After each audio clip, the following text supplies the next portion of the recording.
आप लोगों को वायदा करिए कि आप अगर हम राय रख देंगे तो आप इस बिल को बना देंगे। चलिए, तो आपने कह दिया ना, आपने अपनी बात स्पष्ट रख दी। विनोद, अगर हम आपकी राय यहां जानना चाहें, अन्ना हजारे की टीम जो चीज सामने रखने की कोशिश कर रही है, आपको लगता है कि सरकार का पोजीशन उस पर सही है या सरकार अपने अधिकार से आगे बढ़कर बात कर रही है? आज के दिन मुझे पता नहीं है कि सरकार का क्या पोजीशन है, क्योंकि सरकार का पोजीशन जब लिख के सामने आएगा, जब पता चलेगा।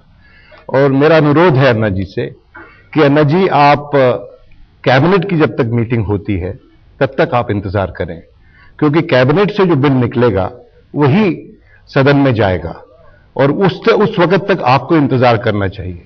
आज दिन में मैं सुन रहा था, शांति भूषण जी कह रहे थे, विसल ब्लोअर्स बिल की बात कर रहे थे और उसकी तारीफ कर रहे थे। वो विसल ब्लोअर्स बिल तो पार्लियामेंट की कमेटी से ही निकला है शांति भूषण जी, और आप भी पार्लियामेंट में रहे हैं। तो मैं समझता हूं कि जो हमारे इंस्टीट्यूशंस हैं, उन देखिए, दो तरह की डेमोक्रेसी, एक तो पॉपुलर डेमोक्रेसी, बैठा हुजूम हमारे सामने, एक इंस्टीट्यूशनल डेमोक्रेसी भी होती है, और हमको पूरी तरह से अपने इंस्टीट्यूशन पे विश्वास नहीं छोड़ना चाहिए। मैं समझता हूं कि उनके विश्वास के अनुसार अगर इंस्टीट्यूशन काम करता है तो फिर ये लोग इंस्टीट्यूशन के खिलाफ थोड़ी हैं, जो इंस्टीट्यूशन चल रहे हैं आज के अन्ना जी, उसके खिलाफ का एक छोटा सा जवाब दे दें।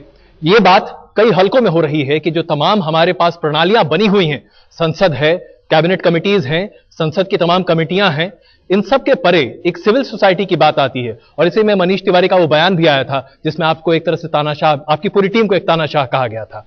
क्या कहते हैं, ये तमाम जो कमेटियां हैं, जो तमाम प्रावधान हैं, इससे परे आप लोग हैं? सिविल सोसाइटी को हम सीमित जो मान रहे हैं, यही हमारा दोष है। देश की जनता ये सिविल सोसाइटी में आती है, सबको भेजा है। एमएलए एमपी को किसने भेजा? जनता ने भेजा है। जनता इस देश के मालिक है, मालिक ने सेवकों को भेजा है।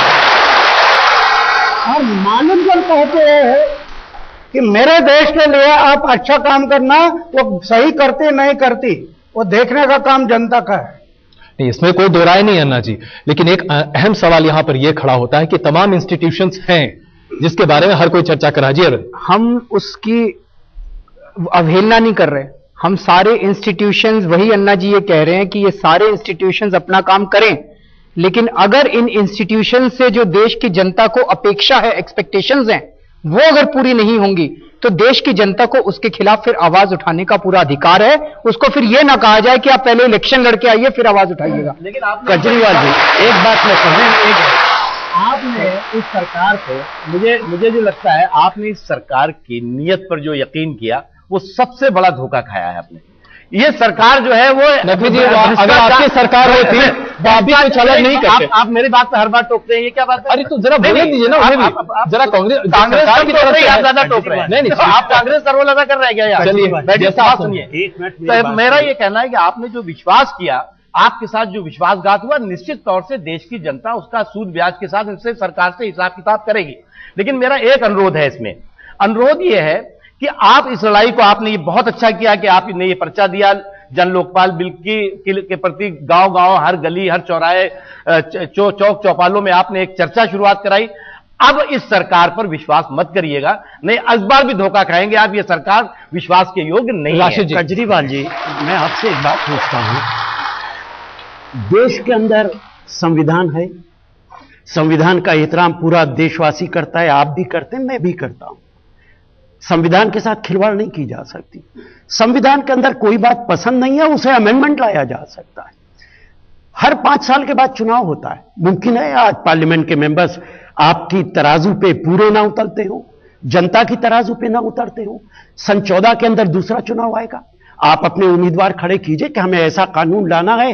ये सारे भ्रष्ट एमपी पार्लियामेंट के अंदर खड़े हो गए हैं, 2 साल का वक्त है, अपने एमपीज के साथ जो कानून बनाना चाहें बनाइए, कौन रोक देगा?